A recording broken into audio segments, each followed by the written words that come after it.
Bonjour à toutes et à tous, bienvenue dans 26 minutes en Afrique et dans le monde. Cette rubrique du dimanche, c'est politique qui nous amène dans les actualités hors du pays, en Afrique et à l'international. Et toujours avec nos invités déjà installés sur ce plateau. Laurent Nassara, bonjour à vous. Bonjour chers téléspectateurs, bonjour Maël, bonjour Rodolphe. Et en face de vous, Rodolphe Ataï, bonjour. Bonjour Maël, bonjour à mon confrère et bonjour à nos téléspectateurs. Eh bien, vous connaissez déjà la tradition. Nous allons explorer deux actualités, aussi bien en Afrique et à l'international. Et d'abord, nous commençons par le Togo, où 20 ans après la disparition de Yassingbe Yadéman, son influence sur le pays semble toujours aussi forte.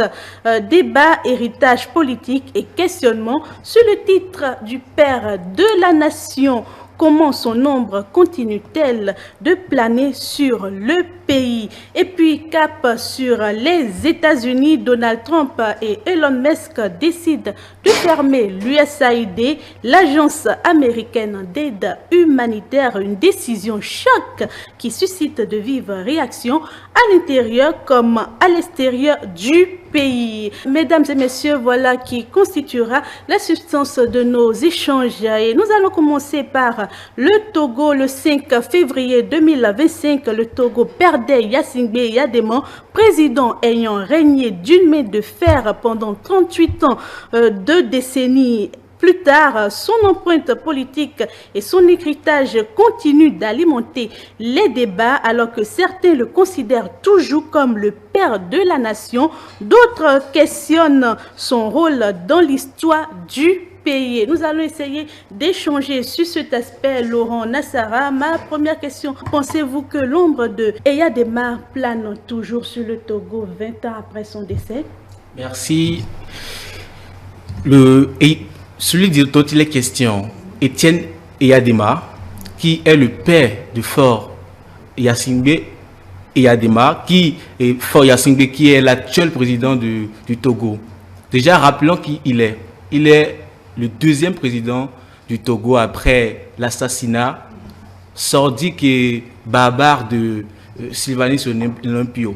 Même si aujourd'hui les zones d'ombre ne sont pas tous éclairées. Alors, parler de père de la nation, le débat reste, puisque l'on va se poser la question, qui est le père de la nation togolaise? Déjà, il y a un fait, le père de l'indépendance, c'est Sylvanus Olympio. Alors, quelle est la différence entre le père de l'indépendance et le père de la nation? Si l'on considère que la nation togolaise a été créée dès l'indépendance, donc, plus de débat. Sylvanus Olympio est directement le père de la nation togolaise. Mais qui peut être père d'une nation? C'est celui qui a historiquement joué un rôle, soit dans la formation de l'État ou de la nation. Donc, prendre la notion d'État, on fera directement allusion à Sylvanus Olympio, qui est le père, même s'il n'est pas le seul à contribuer à cette indépendance du Togo.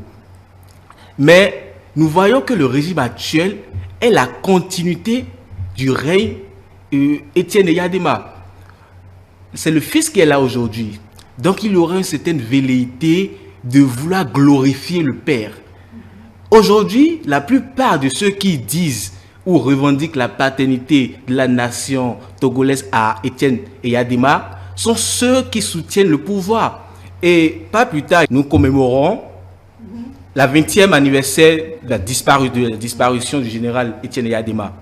Nous avons vu la sortie de l'ANC qui a fait sortir quand même un communiqué pour déplorer ce fait-là, puisque on ne pourrait pas se lever, puisqu'il s'agit là de la mémoire d'un peuple, d'un État. Donc on ne peut pas se lever et dire et attribuer la paternité d'une nation à une personne parce qu'il serait le père de l'actuel président ou pas. En dehors de cela, nous devons quand même aller être un peu objectifs et aller vers une constitution de l'histoire de manière scientifique et prouvée.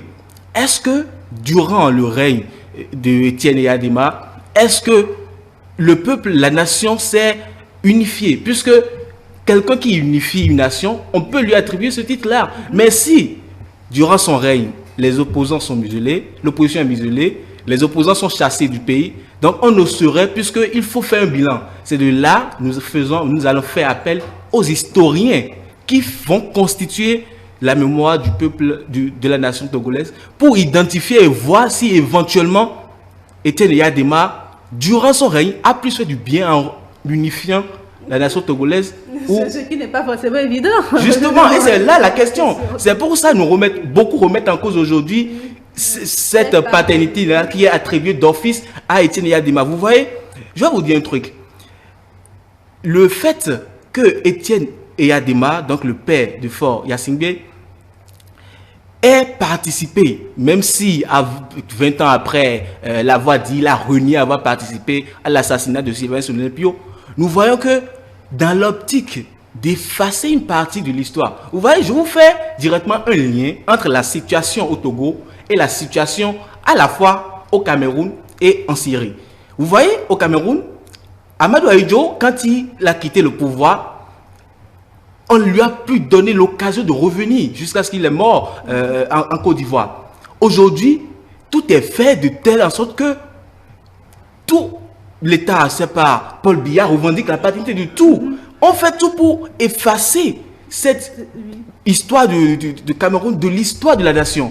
C'est la même chose qui se produit actuellement au Togo, puisque le fils veut donner cette légitimité, immortaliser peut-être le règne de son père. Et en le faisant, puisque il y a quand même des débats qui se sont soulevés, des gens même se lèvent aujourd'hui pour dire que la paternité de la nation togolaise devrait plutôt revenir au fils, puisque le fils a plus réuni la nation togolaise, puisqu'il a de père. Mais la question reste posée, puisqu'aujourd'hui, on va se demander si réellement il y a une paix au Togo, même si il y a une paix apparente. Merci à vous, Rodolphe Ataï. Pensez-vous au contraire que Gnassingbé Eyadema mérite le titre de père de la nation? Alors, merci pour la question. Et j'ai pris toute mon attention pour suivre attentivement mon confrère.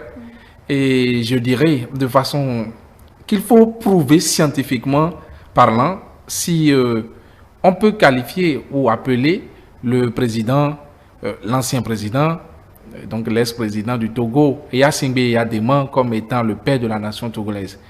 Alors, j'aimerais d'abord souligner que pour moi, d'abord, la réponse elle est évidente. On dira oui, même s'il y a des critiques au régime d'Eyadema et Gnassingbé.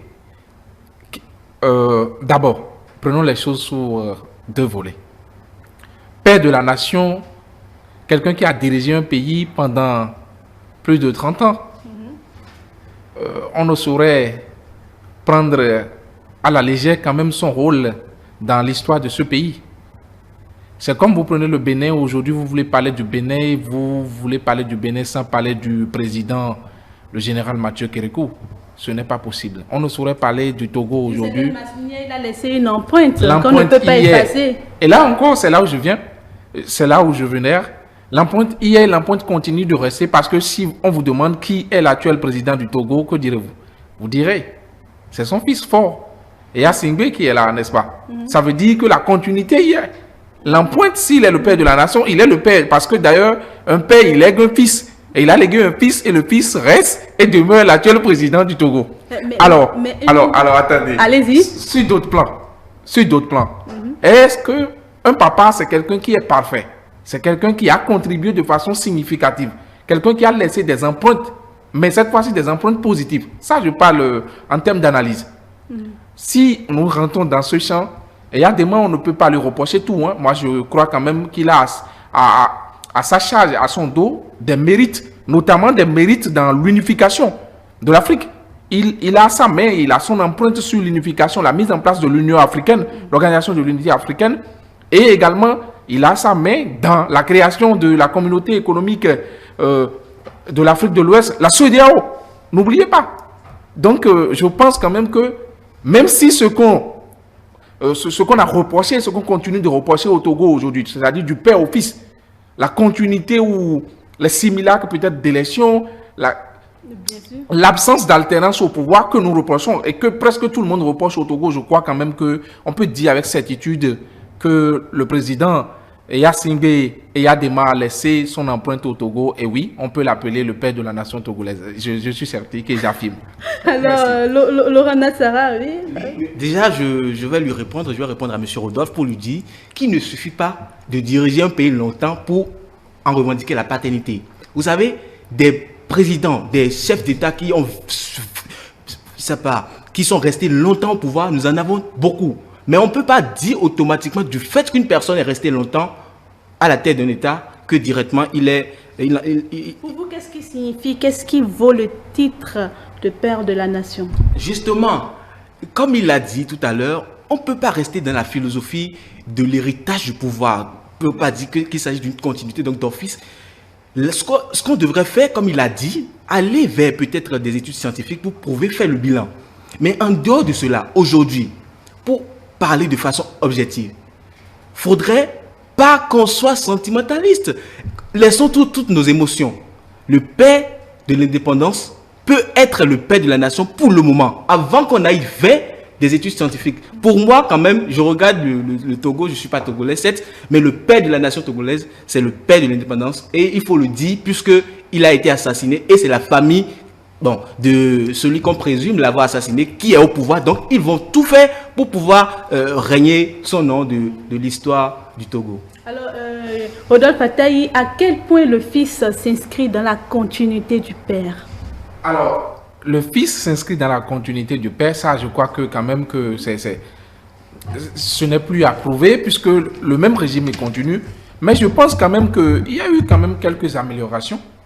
Je pense qu'il y a quand même eu quelques améliorations. Et ce à quoi moi je renvoie toujours, toutes les fois, quand on essaie de parler en termes d'avantages ou d'actions, voire des apports d'un gouvernant, moi je me pose toujours la question, questionner le peuple. Questionner le peuple. Est-ce que les Togolais s'y plaisent dans leur situation? Alors quand vous rentrez, que ce soit... Là, c'est un débat scientifique. Que ce soit votre régime s'appelle démocratie, votre régime s'appelle dictature, votre régime s'appelle monarchie, peu importe, quel que soit le nom que vous portez. Est-ce que lorsqu'on rentre dans cet état, la population, est-ce que les peuples sont fiers de leur situation? Alors, au Togo, on a des juristes de niveau supérieur, de haut niveau, que je ne saurais même d'ailleurs qualifier. Mais est-ce que ceux-là se plaignent de leur situation? Si la réponse est non, est-ce que les peuples togolais se plaignent de leur situation? Si la réponse est non, je crois quand même que ça veut dire qu'il y a eu d'amélioration et que les Togolais sont fiers. Et même si on voit quand même des partis d'opposition par moment, si les Togolais, puisque je ne suis pas Togolais, mais si les Togolais s'y plaisent dans leur situation, je pense quand même que ceux qui jettent un regard de l'extérieur doivent quand même faire preuve de retenue et ne pas être catégoriques. Je crois qu'il faut nuancer. On va clore rapidement ce débat. Sur ça, j'aimerais dire quelque chose. Vous savez, récemment, il y a un monument qui a été fait en l'honneur de Étienne Eyadema, qui a été cassé, qui a été renversé par la population. Juste ici, pour montrer donc à mon vis-à-vis, à M. Rodolphe, que le peuple n'est pas consulté, donc il n'est même pas question de parler de ce sujet-là. Mais j'aimerais revenir sur quelque chose. M. Rodolphe parlait tout à l'heure du rôle qu'a joué Étienne Eyadema dans l'unification de l'Afrique, du continent africain. J'aimerais rappeler les bases, les premières fondations, comme si je peux le dire, de l'État togolais sont mises en place par Sylvanus Olympio, le père de l'indépendance. Vous savez, il a été tué, certes, mais après sa mort, il y a eu des révélations. Certains d'aucuns auront dire qu'il voulait mettre en place une monnaie togolaise, il voulait quitter le franc CFA. Donc quand même, il y a beaucoup d'efforts puisqu'il s'agit d'une continuité, l'État est une continuité. Donc on ne pourra pas dire que toutes les bases qui ont été mises en place par Étienne Eyadema, tout lui revient. Sur ça, quand même, j'aimerais qu'on... Et vous pensez que l'ombre de Eyadema doit s'estomper avec le temps ou ça doit rester pour, comme on dit, la sauvegarde de nos mémoires? Justement, vous voyez, il faudrait qu'on mesure nos émotions. Et la première des choses que moi j'aimerais demander, c'est que si vous ne faites pas autant pour le père de l'indépendance, Mais celui qui, si c'est parce qu'il a fait, il a fait 38 ans au pouvoir, bon, donc il y aura tellement de commémorations dans le monde. Je me dis, beaucoup d'officiels, bon, même s'il s'agit des anciens présidents, beaucoup se sont déplacés pour aller à ces commémorations-là. Et il y a beaucoup d'argent qui se sont injectés dans ça. Donc je me dis, l'idéal serait de reconnaître, de reconnaître chacun à sa juste valeur. Et Sylvanus Olympio, il mérite également. On va clore en 30 secondes. En 15 secondes, oui. En disant que les États n'ont pas d'amis, les États n'ont que des intérêts. Que des personnalités se rendent au Togo pour la commémoration, d'abord pour rendre hommage à la personne qu'a été l'ancien président, mais également, il faut également saluer une diplomatie, une certaine diplomatie en Afrique. C'est tout ce que je voudrais ajouter. Merci à vous, mesdames et messieurs. Trump et Musk ferment l'USAID, une décision qui fait scandale. Je reste avec vous, Rodolphe Ataï. Pourquoi Donald Trump et Elon Musk considèrent-ils l'USAID comme inutile ou nuisible? Alors, merci, madame, pour la question. Je pense quand même qu'il faut, sur cette question, il faut rester vigilant. Alors, ma position sera quand même mitigée. La première des choses, c'est que cette décision s'inscrit, selon le gouvernement actuel des États-Unis, dans le cadre d'une démarche patriotique, d'une démarche souverainiste. Puisque la raison qui est évoquée derrière cette suspension, c'est l'idée selon laquelle l'administration souhaite réévaluer la façon dont les ressources des USA sont utilisées et ce dans quoi ces ressources-là sont utilisées, ce à quoi ces ressources-là servent.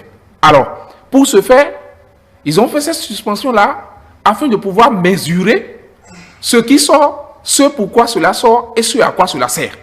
Maintenant, d'un autre côté, il faut voir le côté négatif, et là je suis d'accord, le côté négatif de cette décision, parce que cette suspension, je peux vous dire là tout de suite qu'à l'heure actuelle, si cette suspension va continuer peut-être sur une période de 1 an devant, plus de 50 000 personnes peut-être dans le monde seront licenciées, puisque les agences dans lesquelles ces sous sont investis, évidemment, s'il n'y a plus de moyens financiers, l'agence est suspendue, sa mission est suspendue, évidemment, il y a licenciement pour motif économique. Donc tous ceux-là vont entrer au chômage. Deuxième point de la réflexion, il faut voir le côté, également, c'est quand même, c'est foncé pour le volet humanitaire. Le volet humanitaire, et quand il n'y a plus, qui va aider, qui viendra encore en aide à l'autre? Il n'y a plus rien sur cette question. Alors, l'autre chose, et là, moi, je fais quand même une rétrospection et je fais l'analyse, je me projette dans l'avenir. Je me dis quand même que cette suspension doit, et là, je suis d'accord avec le Premier ministre du Sénégal, cette suspension doit réveiller les États africains pour leur montrer que ça veut dire que nous n'avons pas besoin de compter sur l'aide au développement pour évoluer. D'ailleurs, personne n'aide personne pour évoluer. On peut vous montrer, soit on vous montre le chemin, soit vous trouvez le chemin toute seule.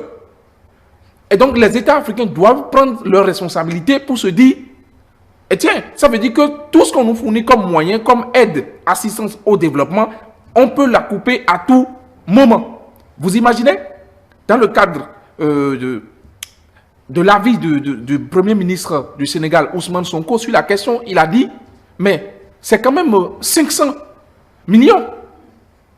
C'est beaucoup.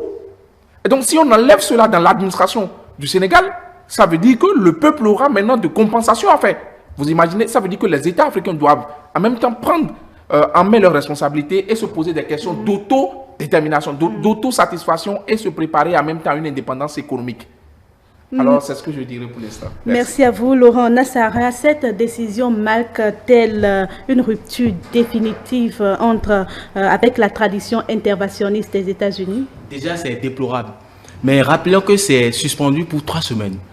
Donc, temporairement, les bureaux de l'USAID sont fermés. Rappelons quand même qui est Donald Trump. Donald Trump même, avant 2020, donc quand il était au pouvoir, il s'est retiré de l'accord de Paris. C'est là que ça devient intéressant. Il se dit contre les solutions, les mesures qui sont prises pour lutter contre, que ce soit le changement climatique, que ce soit dans le domaine de la santé, donc anti-vax, puisque quand Donald Trump était là, il encourageait ceux qui ne voulaient pas se vacciner. Et justement, il a pris l'angle de Kennedy quand il est venu comme ministre de la Santé. En dehors de cela, il est anti-migrant. Donc, quelqu'un qui se dit patriotique, oui, mais le patriotisme ne justifie pas certains actes. J'aimerais le dire à monsieur Rodolphe. Le patriotisme doit être mesuré. Ces actes qu'il est en train de poser, vous voyez, quand il est venu, il a signé des décrets qui sont même allés devant des juges au niveau fédéral et qui sont suspendus dans certains États. Ça veut dire qu'actuellement aux États-Unis, il y a un contentieux judiciaire qui est en train de naître, puisque la plupart de ces mesures renvoient beaucoup de personnes à la maison, renvoient beaucoup de personnes au chômage. Ces mesures qui sont prises, c'est déplorable parce que beaucoup de personnes sont dépendantes de ces aides-là, notamment, ces aides financent notamment les projets, non seulement les œuvres humanitaires, mais également les projets d'accès à l'eau potable, peut-être pour desservir les populations dans les zones rurales qui n'ont pas accès à ces eaux potables-là. Oui, on doit se débarrasser de ces aides-là, mais progressivement, vous voyez, ces aides-là qui sont coupées, si les États font une budgétisation, ils vous diront qu'ils ont tellement à perdre. Puisque, oui, il y a une politique derrière ces aides-là. Et c'est là je rejoins quand même M. Rodolphe qui dit qu'il comprend Donald Trump. Mais le patriotisme ne devrait pas justifier puisque ça devient de plus en plus trop. Vous voyez, ces fonds-là financent notamment le courant wokiste qu'on appelle le wokisme, la gauche radicale, les idées de la gauche radicale. Vous voyez, Trump est avec Elon Musk qui gère maintenant un ministère, justement. Son fils qui s'est transformé en femme, l'INEM, donc lui, il veut combattre le courant de la gauche radicale. Il veut combattre ceux qui se disent d'obédience LGBTQ+. Et c'est d'ailleurs pourquoi, puisque la plupart de ces fonds-là, quand ces fonds vous sont alloués, il y a toute une politique derrière. Et on vous dit, si dans votre État, vous ne reconnaissez pas l'homosexualité, alors il faudrait que vous fermiez les yeux sur ça. Soit vous allez vers une législation plus ouverte, soit vous ne dites rien. Et là, on est dans un vide juridique et tout est permis. Vous voyez? Et là, c'est là que je comprends quand même les Africains qui se disent, mais il faudrait qu'on se débarrasse de ces aides-là. Mais toutefois, ne l'oublions pas, puisque la plupart de ces projets sont tellement pertinents. Vous voyez, le président sénégalais sorti. Si le premier ministre sénégalais sort, certainement, c'est parce que lui-même, il sait qu'il y a vraiment de loup là. Merci à vous. Oui, Rodolphe, vous voulez rebondir? Oui. J'ai envie de dire que moi, je comprends la position de mon confrère, M. Laurent, sur la question de la suspension des décrets portant sur la reconnaissance de deux sexes, donc interdisant le genre des transgenres, les LGBTQ+. Je suis d'accord, puisque en tant que juriste, on est d'accord, on tolère l'égalité du genre, du sexe et de tout le monde. Alors, je pense, et je ne suis pas d'accord, je ne suis pas fier d'ailleurs de ces décrets-là pris par Donald Trump. Justement, puisque chacun devrait avoir le droit de faire ce qui lui convient en raison de sa situation. Je suis tout à fait d'accord. Mais moi, en le plaçant sur un penchant souverainiste, je reste quand même dans le cadre de certaines décisions qu'il a prises. Maintenant, pendant le même temps, je combats certains de ces décrets, notamment le décret qu'il a pris, par exemple, pour se retirer en même temps du Conseil des droits de l'homme. Non, je suis désolé. C'est vraiment complexe et je pense quand même qu'il devra faire attention qu'à la longue, il va rentrer dans une concurrence éternelle avec ses concurrents. Déjà, on a l'Union européenne, avec déjà la Chine, avec la guerre commerciale qui risque de venir. Et lui-même a reconnu d'ailleurs qu'il risque bientôt de signer un contrat avec la Chine. Bon, alors, un dernier mot rapidement. Je reviens bien tout de suite en quelques secondes. Laurent Nassara. Donc, ça dit que déjà l'USAID aussi n'était pas réellement efficace. Justement, l'USAID est efficace. Jusque Donald Trump est venu quand même il a annoncé cette directive, c'est la ligne dans laquelle il va mener sa politique. Donald Trump, c'est un conservateur. Donc, les politiques que mène l'USAID ne sont pas en phase avec lui, ses convictions. C'est d'ailleurs pour ça qu'il s'est retiré de l'USAID, il s'est retiré du Conseil des droits de l'homme de l'ONU, il s'est retiré de l'accord de Paris, il s'est retiré de l'UNESCO récemment, donc il va le faire encore. Bon, on l'espère qu'il ne le fasse pas. Donc, il est prêt à aller plus loin. Merci à vous. Très rapidement pour finir, quelques mots. Alors, moi, je dirais, la situation géopolitique, la géopolitique doit être quand même prise d'un point de vue un peu plus mitigé et de faire preuve de retenue sur ces questions-là.